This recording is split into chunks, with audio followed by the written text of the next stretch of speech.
All right, Senator Mike Braun was briefed today by Congressman James Comer, and he joins us now. Sir, it's good to have you back on the show. Can you explain for us the briefing? What did you learn? How did it go? Not only James Comer, we had Jim Jordan over as well. So we had, I'd say, the full debrief. And Rob, it's pretty clear. They think they've got a very solid case, missing a few pieces, and trying to extract that last bit of information. It's been kind of stonewalling on the other side. So I think they feel that the only way to flush out the truth is to enter into an impeachment inquiry.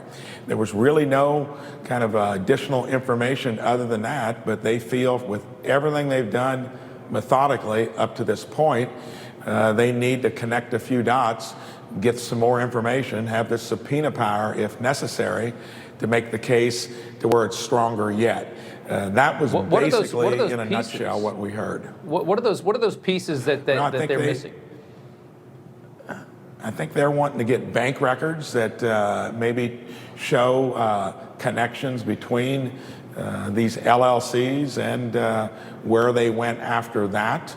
It was generally telling us that there's more out there that they cannot get, and it just makes the case stronger. It would be stuff that they've not been able to generate through the material they've gotten so far. Do you think that from what was shown today, were any minds changed in the Senate? I know Senate Republicans, aside from yourself, there's many of them are very establishment. They don't react to the same way to these allegations as a lot of Americans do. Do you think they changed any minds today with what was shown? I was in there for nearly a half an hour and had to leave for another engagement before it was over, but it was getting close. There was not one comment that was brought up among probably the 10 to nearly 15 senators that weighed in about saying the case was flimsy or they didn't want him to go forward. It was more about what is missing, what do you need, the same things that we've been talking about, and they basically boiled it down to they've got a solid case, they've taken their time to put it together, and the senators that spoke up, and it was a good number of them, were for it going forward. Were any Democrats briefed today that you know of?